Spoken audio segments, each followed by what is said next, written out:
Hi friends, ఎలా ఉన్నారు? నేను మీ హేమంత్. ఈరోజు మనం తెలుగులో రీసెంట్గా రిలీజ్ అయిన పుష్ప 2 మూవీని ఎక్స్ప్లెయిన్ చేసుకుందాం. మీరు ఈ వీడియోని చూసే ముందు పుష్ప 1 మూవీ ఎక్స్ప్రెషన్ కావాలి అనుకుంటే ఆ వీడియోని కూడా ఎక్స్ప్లెయిన్ చేశాం. ఆ వీడియో లింక్ కింద డిస్క్రిప్షన్లో, కామెంట్స్లో, అలాగే పైన ఐకార్డ్స్లో ఉంటుంది. ఇలాంటి వీడియోస్ మీకు మళ్ళీ మళ్ళీ కావాలి అనుకుంటే ఇప్పుడే వీడియోని లైక్ చేసి ఛానల్ని సబ్స్క్రైబ్ చేసుకోండి. అలాగే మీకు ఏదైనా మూవీ ఎక్స్ప్రెషన్ కావాలనుకుంటే కామెంట్స్లో మాకు చెప్పండి. ఎక్స్ప్లెయిన్ ఎందుకు ట్రై చేస్తాం. సో ఇంకేమాత్రం ఆలస్యం చేయకుండా వీడియోలోకి వెళ్ళిపోదాం. ఇంకా మెయిన్ స్టోరీ విషయానికి వస్తే, జపాన్లో ఉన్న యొకోహామా పోర్ట్లో స్టోరీ స్టార్ట్ అవుతుంది. పోర్ట్లో పనిచేసే పని వాళ్ళు ఒక కంటైనర్ దాని ప్లేస్లో పెడుతున్నప్పుడు కింద పడి ఓపెన్ అయిపోతుంది. ఆ కంటైనర్ నిండా ఎర్రచందనమే ఉంటుంది. దానికి వాళ్ళు వాళ్ళ బాస్కి విషయం చెప్తారు. బాస్ పేరు హిరోషి. తను ఆ కంటైనర్ని చెక్ చేస్తున్నప్పుడు దాంట్లో ఒక కూలోడు కనిపిస్తాడు. దానికి తను ఆ కూలోని తలకిందులుగా గాల్లో వేలాడదీసి, ఎవరు నువ్వు, ఇక్కడికెందుకు వచ్చావని అడుగుతాడు. కానీ ఈలోపే వాళ్ళందరికీ ఆ కంటైనర్ పుష్పాది అని, వాళ్ళు పట్టుకున్న కూలోడే పుష్ప అని తెలుస్తుంది. దానికందరూ భయపడి పుష్పని ఇక్కడే చంపేద్దామనుకుంటారు. అసలు పుష్ప ఇక్కడికి ఎందుకు వచ్చాడు అంటే, తన సరుకు జపాన్కి వస్తుంటుంది, కానీ తనకి జపాన్ నుంచి రావాల్సిన డబ్బులు మాత్రం వస్తూ ఉండవు. అందుకే ఆ బాస్ ఎవడో చూద్దామని ఇక్కడికి వచ్చింటాడు. పుష్ప అందరినీ కొడుతూ అందరికీ చుక్కలు చూపిస్తాడు. కానీ బాస్ హిరోషి తనని షూట్ చేసి నీళ్ళలో పడిపోయేలా చేస్తాడు. ఇక్కడ స్టోరీ పుష్ప శ్రీవల్లిని పెళ్లి చేసుకున్న టైంకి వెళ్తుంది. పుష్ప శ్రీవల్లిని పెళ్లి చేసుకుని హ్యాపీగా ఉంటాడు. కానీ తను ఎంత ఎదిగినా తనకు ఉన్న ఒకే ఒక బాధ ఇంటి పేరు లేకపోవడం. ఈ విషయంలో తను ఎప్పుడూ లోపల బాధపడుతూనే ఉంటాడు. పుష్ప అన్న మోహన్ శ్రీవల్లితో కూడా పుష్పతో మాట్లాడినట్టే మాట్లాడతాడు. దానికి శ్రీవల్లి కూడా నాకు ఇంటి పేరు లేదు అని చాలా బాధపడుతూ ఉంటుంది. కానీ పుష్ప ముందర ధైర్యంగా ఉంటూ తనకి ధైర్యం చెప్తూ ఉంటుంది. మోహన్కి పుష్ప ఫ్యామిలీ అంటే ఇష్టం ఉండదు, కానీ మోహన్ కూతురు కావేరికి మాత్రం వాళ్ళంటే చాలా ప్రేమ. ఎప్పుడూ పుష్పని చిన్నాన్న చిన్నాన్న అని పిలుస్తూ ఉంటుంది. పుష్ప తను చూపించే ప్రేమకి కరిగిపోతుంటాడు, కానీ తనతో మాత్రం ఏం మాట్లాడు. ఎస్పీ బన్వర్ సింగ్ పుష్ప చేసిన అవమానానికి తనని ఎలాగైనా సరే అరెస్ట్ చేయాలి అని చూస్తూ ఉంటాడు. అందుకు అడవిలోకి వెళ్లే కూలీలతో కలిసిపోయి వాళ్ళతో పాటు ఎర్రచందనం స్మగ్లింగ్ చేస్తాడు. కూలీలు కూడా పుష్ప బన్వర్ సింగ్కి చేసిన అవమానం గురించి నవ్వుకుంటూ ఉంటారు. బన్వర్ సింగ్ ఆ మాటలు వింటూ కూడా తన ఈగోని చంపుకొని సైలెంట్గా ఉంటాడు. కానీ టైం వచ్చినప్పుడు ఎస్ఐ కుప్రాస్తో కలిసి అందరిని అరెస్ట్ చేసి ఈ సరుకు మొత్తం పుష్పాది అని చెప్పించాలి అని అందరిని అన్ని విధాలుగా టార్చర్ చేస్తాడు. అయినా ఏ కూలీ కూడా పుష్ప పేరు చెప్పడు. ఎందుకంటే వాళ్ళందరికీ పుష్ప అంటే ప్రాణం. ఎంత ప్రాణం అంటే ఆ కూలీల్లో ఒకడైన శివాకి ఈ రోజు పెళ్లి ఉంటుంది. అయినా పుష్పకి బిజినెస్లో మాట రాకూడదు అని స్మగ్లింగ్కి వచ్చింటాడు. బన్వర్ సింగ్ అందరిని అరెస్ట్ చేసి జైల్లో వేస్తాడు. ఈ విషయం శివ వాళ్ళ మావయ్య తెలుసుకొని, నీ కాబోయే మొగుడిని అరెస్ట్ చేశారు, పెళ్లి పెట్టుకుని ఎవరైనా స్మగ్లింగ్కి వెళ్తారా అని పెళ్లి కూతురుని వేరే వాడికిచ్చి పెళ్లి చేసేకి ట్రై చేస్తాడు. అప్పుడు పెళ్లి కూతురు మాట్లాడుతూ, పెళ్లికి ఇంకా టైం ఉంది కదా, పుష్ప అన్న నా మగుని విడిపిస్తాడు అంటుంది. దానికి వాళ్ళ నాన్న, ఒక కులోని కోసం పుష్ప వెళ్తాడా అంటాడు. కానీ పుష్ప గురించి ఎవరికి తెలియని విషయం ఏమి అంటే, తన కోసం పనిచేసే అందరినీ తన పార్ట్నర్స్ లాగే చూస్తూ ఉంటాడు. అందుకు ప్రస్తుతానికి శివను విడిపిద్దామని స్టేషన్కి వస్తాడు. ఆ టైంలో బన్వర్ సింగ్ స్టేషన్లో ఉండడు. పుష్ప తన వాళ్ళందరినీ పోలీసులు కొట్టిన విషయం తెలుసుకొని అందరినీ స్టేషన్ నుంచి పిలుచుకొని వెళ్ళిపోవాలి అనుకుంటాడు. కానీ పోలీసులు వాళ్ళ జాబులు పోతాయని చెప్పేసరికి పుష్ప వాళ్ళు జాబ్ లైఫ్లో సంపాదించే డబ్బు మొత్తం వాళ్ళకి ఒకేసారి ఇచ్చి పోలీసులు కూడా జాబ్ మానేసేలా చేస్తాడు. బన్వర్ సింగ్ స్టేషన్కి వచ్చినప్పుడు ఈ విషయం తెలుసుకొని పుష్పనని మళ్ళీ దెబ్బ కొట్టాడు అని చాలా కోపడతాడు. పుష్పని దగ్గరుండి మరీ శివ పెళ్లి చేస్తాడు. దానికి శివ చాలా హ్యాపీగా ఫీల్ అవుతాడు. MP Bhumireddy cabinet minister post కోసం సీఎంని వెళ్ళి కలవాలి అనుకుంటాడు. అందరూ భూమిరెడ్డిని సిద్ధప్ప అని పిలుస్తూ ఉంటారు. పుష్ప ఊర్లో వాళ్ళ దగ్గర ఎలాగున్నా భార్య దగ్గర మాత్రం మంచి రొమాంటిక్గా ఉంటూ భార్య చెప్పిందే చేస్తూ ఉంటాడు. శ్రీవల్లి కూడా పుష్పతో మంచి రొమాంటిక్గా ఉంటుంది. సిద్ధప్పతో పాటు పుష్ప కూడా సీఎం దగ్గరికి వెళ్తూ ఉంటాడు. దానికి శ్రీవల్లి, సీఎం గారితో ఒక ఫోటో తీసుకో, ఫ్రేమ్ చేసుకుని మన ఇంట్లో పెట్టుకుందామంటుంది. దానికి పుష్ప శ్రీవల్లి కోరిక తీర్చాలి అని సీఎంని కలిసినప్పుడు ఫోటో తీసుకునేందుకు ట్రై చేస్తాడు. అప్పుడు సీఎం తనని ఆపి, మన భార్యలకి చాలా కోరికలు ఉంటాయి, వాళ్ళు చెప్పిందల్లా వినకూడదు అంటూ, నువ్వు పార్టీకి ఫండ్ ఇస్తున్నావు కరెక్టే, కానీ నీతో ఫోటో దిగితే నాకు చెడ్డ పేరు అంటాడు. పైగా బన్వర్ సింగ్ని కూడా ట్రాన్స్ఫర్ చేయడు. పుష్ప దేనికి ఫీల్ అవ్వడు, కానీ భార్య చెప్పింది వినద్దు అని చెప్పిన దానికి ఫీల్ అవుతాడు. అందుకు భార్య మాట వింటే ఎలా ఉంటుందో చూపించాలి అని సిద్ధప్పతో ఒక ఫోటో దిగి సిద్ధప్పని సీఎంని చేసి ఆ ఫోటోని వాళ్ళ ఇంట్లో పెట్టుకోవాలి అనుకుంటాడు. సీఎం అవ్వాలి అంటే తక్కువ 100 కోట్లు కావాలి, కానీ పుష్ప 500 కోట్లు ఇస్తా అని చెప్పేసరికి సిద్ధప్ప షాక్ అయిపోతాడు. తను సెంట్రల్ గవర్నమెంట్లో ఉండే ప్రతాప్ రెడ్డిని వెళ్ళి కలిసి నాకు సీఎం పోస్ట్ కావాలి అంటాడు. సిద్ధప్పకి అంత సీన్ లేదు అనే విషయం ప్రతాప్ రెడ్డికి బాగా తెలుసు. అందుకు, నీ వెనక ఎవడో ఉండి ఇదంతా చేపిస్తున్నాడు, వాడెవడో చెప్పు అంటాడు. అప్పుడే తనకి మైనింగ్ బిజినెస్లు మొత్తం చూసుకునే తన తమ్ముడు సిద్ధారెడ్డి ఫోన్ చేస్తాడు. కాదు పుష్ప తనకు 5 కోట్లు ఇచ్చి ప్రతాప్ రెడ్డికి ఫోన్ చేపించింటాడు. పుష్ప ప్రతాప్ రెడ్డికి కూడా 25 కోట్లు డబ్బు ఇచ్చి సిద్ధప్ప సీఎం సీట్లో కూర్చునేందుకు పైనుంచి ఎలాంటి ఇబ్బంది లేకుండా చేస్తాడు. కానీ తను సీఎం కావాలి అంటే ఎమ్మెల్యేల సపోర్ట్ కావాలి. అందుకు పుష్ప అందరినీ కొనేద్దామని ఫిక్స్ అయ్యి ఎర్రచందనం మార్కెట్ని పెద్దగా చేయాలనుకుంటాడు.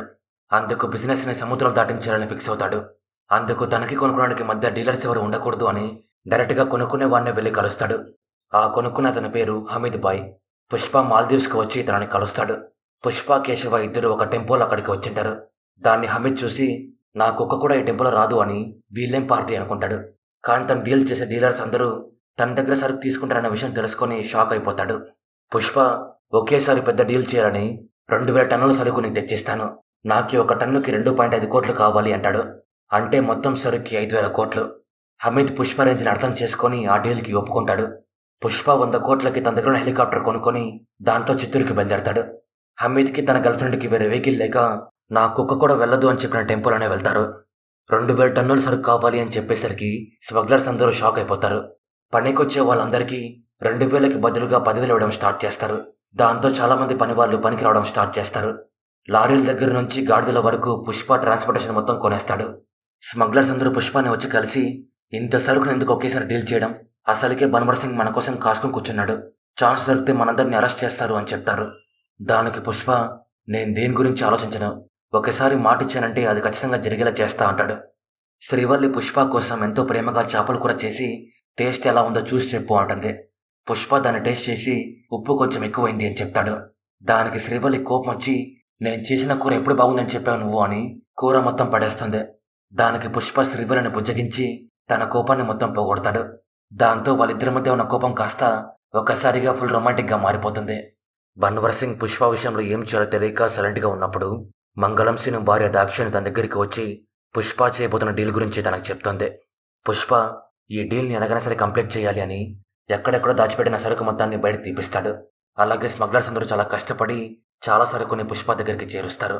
మంగళం సింగ్ ఏరియాలో ఉండే ఒక స్మగ్లర్ పుష్ప దగ్గరికి సరుకు తీసుకుని వెళ్తున్నప్పుడు బన్వర్ సింగ్ అతన్ని ఆపి పుష్ప కోపం తెప్పించాలి అని ఆ సరుకు మొత్తాన్ని పేల్చేస్తాడు. అలాగే స్మగ్లర్స్ అందరికీ తన పేరు చెప్తే భయం పుట్టాలి అని ఆ స్మగ్లర్ని చంపేస్తాడు. దాంతో సిండికేట్లో ఉన్న అందరూ కలిసి తన ధన సంస్కారాలు పూర్తి చేస్తారు. ఎంపీ సిద్ధప్ప కూడా అక్కడికి వస్తాడు. మంగళం సింగ్ అలాగే దాక్షాయిని సరుకు కోసం పోయి బన్వర్ సింగ్ చేతిలో చనిపోలేం కదా అని స్మగ్లర్స్ అందరిని రెచ్చగొడతారు.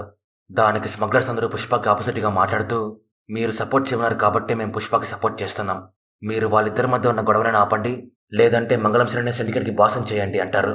దానికి సిద్ధప్ప ఎలాగైనా సరే పుష్పాన్ని బన్వర్ సింగ్ని కలపాలి అని బన్వర్ సింగ్ని వచ్చి కలిసి నీకు జరిగిన అవమానానికి కాంపన్సేషన్ ఇప్పిస్తా అంటాడు.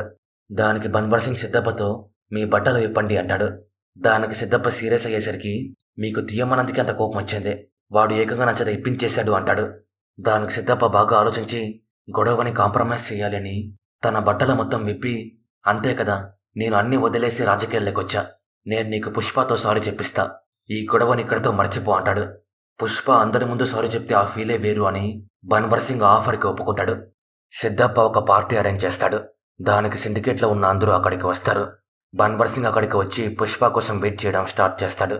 పుష్పకి ఈ విషయంలో ఏం చేయాలో తెలియక ఇంట్లో ఫుల్గా ముందాగుతూ ఉన్నప్పుడు జగ్గారెడ్డి తన దగ్గరికి వచ్చి నువ్వు సారీ చెప్పబోయేది మన సిండికేట్ కోసమే, నువ్వు దీంట్లో ఏమైనా తప్పు చేస్తే మంగళం సింగ్ మళ్ళీ సిండికేట్కి బాస్ అవుతాడు అని చెప్తాడు.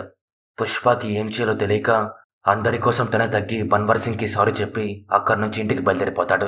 తను సారీ చెప్పేసరికి మంగళం సింగ్ దాక్షాయిని ఇద్దరు షాక్ అయిపోతారు. కానీ ఇప్పుడు ఇక్కడ గొడవ జరుగుతుంది అని పుష్ప కోసం వెయిట్ చేస్తూ అక్కడే ఉంటారు. బన్వర్ సింగ్ పుష్ప సారీ చెప్పింది రికార్డ్ చేసుకొని మళ్ళీ మళ్ళీ వింటాడు. ఇంటికి తిరిగి వెళ్తున్న పుష్పకి తను అసలు నచ్చడు. తను సారీ చెప్పినందుకు సిండికేట్లో ఉన్న అందరూ నవ్వుకుంటూ ఉంటారు అని తన మర్యాదను వెనక్కి తెచ్చుకోవడం కోసం బండి వెనక్కి తిప్పుతాడు. దాని కేశవ బండి త్వరగానే వెనక్కి తిరిగింది అని చాలా హ్యాపీగా ఫీల్ అవుతాడు. పుష్ప మళ్ళీ పార్టీకి వచ్చి బన్వర్ సింగ్ని స్విమ్మింగ్ పూల్లో పడేసి స్విమ్మింగ్ పూల్లో ఉచ్చపోస్తాడు. దాన్ని చూసిన అందరూ షాక్ అయిపోతారు. పుష్ప సిండికేట్ వాళ్ళతో మాట్లాడుతూ మంగళం సింగ్ బాస్గా ఉన్నప్పుడు అందరికీ ఉచ్చపడేది, కానీ నాకు మాత్రం భయపడట్లేదు అంటూ నేనే సొంతంగా ఈ స్థాయికి వచ్చా అంటాడు. పుష్ప మాటలకి సిండికేట్ మెంబర్స్ అందరూ చాలా భయపడిపోతారు. తనకు జరిగిన అవమానానికి బన్వర్ సింగ్కి చాలా కోపం వచ్చి పుష్పని చంపేకి ట్రై చేస్తాడు. పుష్ప కూడా బన్వర్ సింగ్ని చంపేకి ట్రై చేస్తాడు. కానీ అందరూ కలిసి వాళ్ళిద్దరిని ఆపుతారు. పుష్ప బన్వర్ సింగ్కి సవాల్ చేస్తూ నా సరుకు మర్నాడు పొద్దున్నే బార్డర్ దాటబోతుంది, నీకు దమ్ముంటే ఆపుకో అంటూ దమ్ముంటే పట్టుకోరా షికావత్తు, పట్టుకుంటే వదిలేస్తా సిండికేటు అంటాడు. బన్వర్ సింగ్కి శివాలు బాగా నచ్చి సరుకు మొత్తాన్ని పట్టుకొని పుష్పాని ఫ్లవర్ చేసి తన్ని సిండికేట్ నుంచి పంపించేసి మళ్ళీ కూలీగా మార్చాలి అనుకుంటాడు. సరుకు బార్డర్ దాటే రోజు వస్తుంది. బన్వర్ సింగ్ అన్ని చోట్ల చెక్పోస్టులు పెట్టి సరుకు ఊరు దాటి వెళ్లకుండా చేద్దాం అనుకుంటాడు. కానీ తీరా చూస్తే నదిలో నీటి మట్టం చాలా తక్కువ ఉండేసరికి పుష్ప లారీలు మొత్తం నదిలో పంపిస్తాడు. కేశవ లారీలు మొత్తం చూసుకుంటూ పుష్పకి ఎప్పటికప్పుడు అప్డేట్ చేస్తూ ఉంటాడు. ఈ విషయం బన్వర్ సింగ్ తెలుసుకొని ఆ లారీలను పట్టుకోవడం కోసం పోలీసుల్ని పంపిస్తాడు. కానీ పుష్ప వాళ్ళందరినీ ఆపి లారీలు సేఫ్గా ముందుకెళ్లేలా చేస్తాడు. కేశవ లారీలతో కలిసి బార్డర్కి దగ్గరలో ఉన్నప్పుడు బన్వర్ సింగ్ లారీల దగ్గరికి వచ్చి బార్డర్లో వెళ్తున్న ఎడ్ల బండ్లు మొత్తం లారీలకు అడ్డంగా పెట్టి లారీల్ని షూట్ చేయడం స్టార్ట్ చేస్తాడు. దానికి పుష్ప సరుకు దొరికితే దొరకని, మీరందరూ అక్కడి నుంచి వచ్చేయండి అని కేశవతో అంటాడు. దానికి బన్వర్ సింగ్ సరుకు మొత్తాన్ని పట్టుకుంటాడు. కానీ పుష్ప మనుషుల్ని మాత్రం ఎవరిని పట్టుకోలేకపోతాడు. పుష్ప సిండికేట్ వదిలేసి వెళ్ళిపోతాడు అని బన్వర్ సింగ్ చాలా హ్యాపీగా ఫీల్ అయ్యి నేను ఎర్రచందనం పట్టుకున్నా అని ప్రెస్ వాళ్ళందరికీ చెప్తాడు. అప్పుడే అక్కడికి వచ్చిన మంగళం సీను సరుకు మొత్తం చెక్ చేసి ఇది సాండ్రా, చూసేకి మాత్రం ఎర్రచందనంలాగా ఉంటుంది, కానీ ఎర్రచందనం కాదు అంటాడు. దానికి బన్వర్ సింగ్ షాక్ అయిపోతాడు. సరుకు బార్డర్ దాటి తమిళనాడుకి వెళ్ళిపోయింది అనే విషయం బన్వర్ సింగ్ తెలుసుకొని సరుకు ఎలా బార్డర్ దాటింది అని కోపడుతున్నప్పుడు ఎడ్ల బండ్లు గుర్తుకొస్తాయి. పుష్ప ఎర్రచందనం మొత్తాన్ని ఎడ్ల బండ్లుగా మార్చి బన్వర్ సింగ్ కళ్ళ ముందే ఈజీగా బార్డర్ దాటిచ్చేస్తాడు. కానీ బన్వర్ సింగ్ మాత్రం వాటిని వదిలేసి లారీలో ఉన్న సాండ్రాని పట్టుకుంటాడు. పుష్ప మళ్ళీ తనే ఫర్ నిరూపించుకుంటాడు. బన్వర్ సింగ్ మాత్రం పెద్ద ఫ్లవర్ అవుతాడు.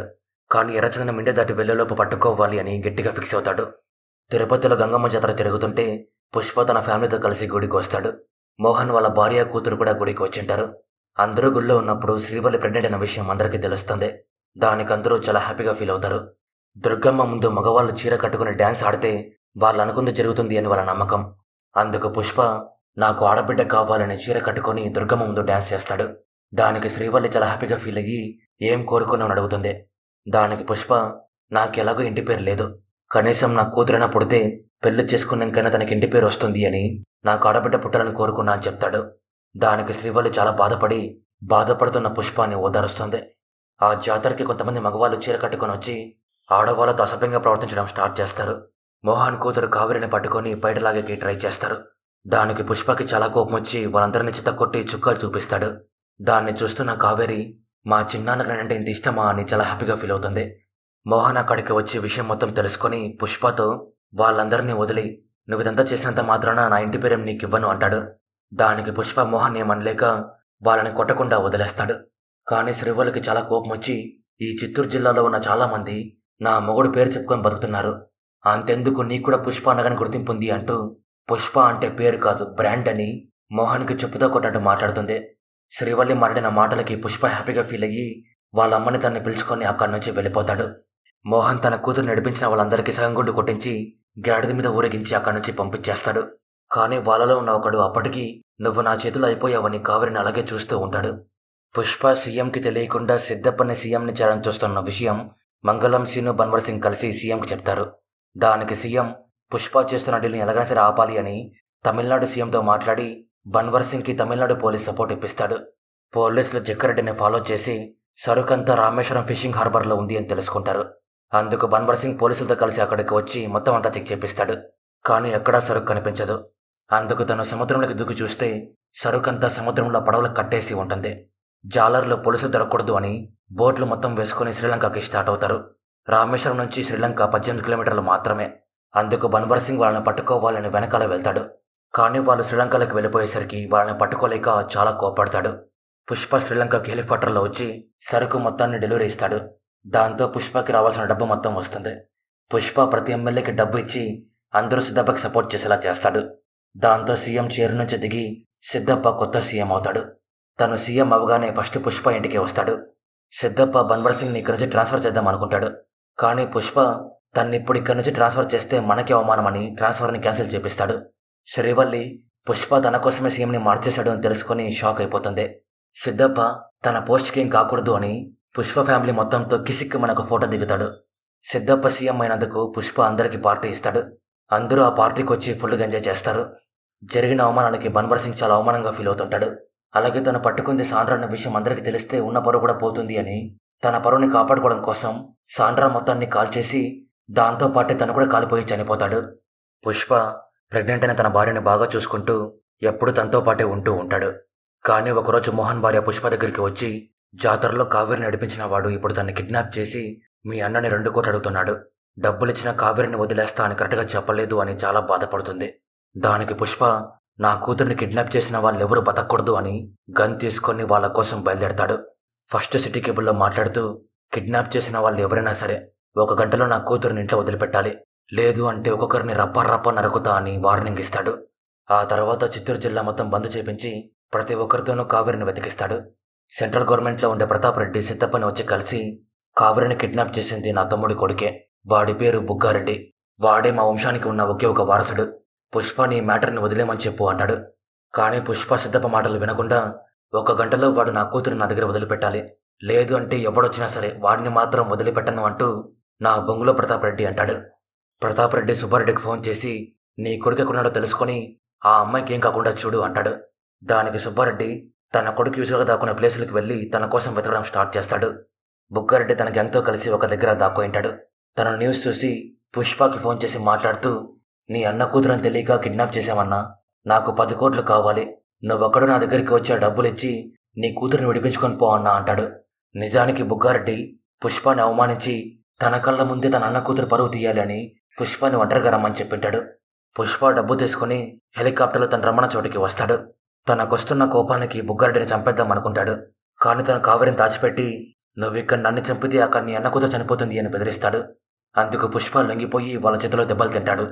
పుష్ప వాళ్ళని కొట్టినప్పుడు లేడీ గెటప్లో ఉన్నాడు అని ఇప్పుడు వాళ్ళు తనకి లేడీ గెటప్ వేసి రక్తం వచ్చేంతలా కొడతారు. ఆ తర్వాత తనని కట్టేసి తన కళ్ళ ముందే కావేరి చున్నీ లాగడం, చీర పైకెత్తడం, జాకెట్ లాగడం లాంటి అన్ని పనులు చేస్తారు. దానికి పుష్పకి చాలా కోపం వచ్చి కావేరిని ముట్టుకున్న వాళ్ళందరికీ నరకం చూపించి చంపుతాడు. అలాగే మిగతా వాళ్ళని వెంటాడి అందరినీ రప్ప చంపుతాడు. పుష్ప బుగ్గారెడ్డిని చంపితే ప్రాబ్లం అవుతుంది అని కేశవ, కావేరి ఇద్దరు కలిసి తన్ని ఆపుతారు. కానీ ఆడబిడ్డ జోలికి వస్తే వదిలేదే లేదు అని పుష్ప తన్ని చంపేస్తాడు. అప్పుడే సుబ్బారెడ్డి అక్కడికి వచ్చి, నా కొడుకునే చంపుతావా, కావేరిని నాతో పాటే ఉంచుకొని తనతో రోజు పడుకుంటా అంటాడు. దానికి పుష్ప అతన్ని కూడా చంపేస్తాడు. ప్రతాప్ రెడ్డి వాళ్ళిద్దరికి దాన సంస్కారాలు పూర్తి చేస్తాడు. పుష్ప వాళ్ళని చంపినప్పటి నుంచి ఇంటి దగ్గర సెక్యూరిటీ చెకింగ్ ఎక్కువ ఉంటుంది. ఒకరోజు మోహన్ పుష్ప వాళ్ళ ఇంటికి వస్తాడు. పుష్ప వాళ్ళ అమ్మ శ్రీ వాళ్ళు ఇద్దరు తనని మాట్లాడిస్తారు, కానీ పుష్ప మాత్రం తన దగ్గరికి రాడు. మోహన్ బాధపడుతూ, పుష్ప నా కళ్ళ ముందుకు రాకపోవడమే మంచిది, ఎందుకంటే నేను వాడిని ఫేస్ చేయలేను. నాన్న బతుకున్నప్పుడు నేను చనిపోతే పుష్పని బాగా చూసుకొని నాతో చెప్పాడు, అయినా నేనే వాడిని ఎప్పుడు తుమ్ములా చూడలేదు అని బాధపడుతూ పుష్ప వాళ్ళ అమ్మ కాళ్ళ మీద పడి క్షమించమంటాడు. మోహన్ తన కూతురు కావేరికి పెళ్లి ఫిక్స్ చేసింటాడు. మొదటి శుభలేఖ పుష్ప వాళ్ళకి ఇవ్వాలి అని ఇంటికి వచ్చింటాడు. ఆ పెళ్లి కార్డులో పుష్ప ఫ్యామిలీ పేర్లు మొత్తం రాసింటారు. ముఖ్యంగా వాళ్ళ పేర్లకి ముందు ఇంటి పేర్లు రాసింటారు. అది చూసిన పుష్ప చాలా హ్యాపీగా ఫీల్ అయ్యి ఏడ్చేస్తాడు. కావేరి పెళ్లికి పుష్ప తన ఫ్యామిలీతో కలిసి వస్తాడు. మోహన్ అలాగే తన తమ్ముడు ఇద్దరు తన్నెంతో మర్యాదగా ఆహ్వానిస్తారు. దానికి పుష్ప అలాగే తన ఫ్యామిలీ చాలా హ్యాపీగా ఫీల్ అవుతారు. పుష్ప పెళ్లికి వచ్చినందుకు కావేరి కూడా చాలా హ్యాపీగా ఫీల్ అవుతుంది. అందరూ కలిసి పెళ్లిలో మంచిగా ఎంజాయ్ చేస్తారు. కానీ ఎవరికి తెలియని విషయం ఏమి అంటే, అక్కడ ఉన్న ఒక బుకేలో బాంబు ఉంటుంది. ప్రతాప్ రెడ్డితో కలిసి పుష్పను అంతం చేయాలి అని మంగళం, సీను, మురుగన్ ఇద్దరు దినం రోజు వచ్చి తనని కలుస్తారు. పుష్ప చేతిలో దెబ్బలు తిని నడుం విరగొట్టుకున్న జాలరెడ్డి నడిచేది స్టార్ట్ చేసింటాడు. తను కూడా ప్రతాప్ రెడ్డిని వచ్చి కలుస్తాడు. ప్రతాప్ రెడ్డి అందరితో కలిసి అసలైన వాడి కోసం వెయిట్ చేయడం స్టార్ట్ చేస్తాడు. కానీ అతను రాకుండా ఒక బుకేని మాత్రం పంపిస్తాడు. ఆ బుకేలో బాంబు ఉంటుంది. అప్పుడే ఊరి బయట ఉన్న ఒకతను బటన్ నొక్కి ఆ బాంబుని పేలుస్తాడు. ఇక్కడ మూవీ ఎండ్ అవుతుంది. అసలు పుష్ప అలాగే తన ఫ్యామిలీ బతికే ఉన్నారా లేదా? ఆ బాంబుని పేల్చింది ఎవరు? అసలు చనిపోయింది పుష్ప వల్ల లేదా ప్రతాప్ రెడ్డి వల్ల? పుష్ప జపాన్ వరకు తన బిజినెస్ని ఎలా పెంచాడు? ఇలాంటి మరెన్నో ప్రశ్నలకు ఆన్సర్లు తెలియాలి అంటే పుష్ప 3 ది రాంపేజ్ వచ్చేంత వరకు వెయిట్ చేయాల్సిందే. సో ఇది friends, Pushpa 2 the rule movie గురించి. స్టోరీ మీకు ఎలా అనిపించిందో కామెంట్స్లో మాకు చెప్పండి. మీరు అలా చెప్పడం వల్లే ఇలాంటి స్టోరీస్ మళ్ళీ చేయాలో లేదో మాకు తెలుస్తుంది. మీకు ఈ వీడియో నచ్చింటే మీ ఫ్రెండ్స్తో, ఫ్యామిలీతో షేర్ చేయడం మాత్రం మర్చిపోవద్దు. అలాగే మన ఛానల్ని సబ్స్క్రైబ్ చేసుకొని మాకు సపోర్ట్ చేయండి. ఈ వీడియోని చూసినందుకు థ్యాంక్స్. మరో వీడియోతో మళ్ళీ కలుద్దాం. అంతవరకు బాయ్.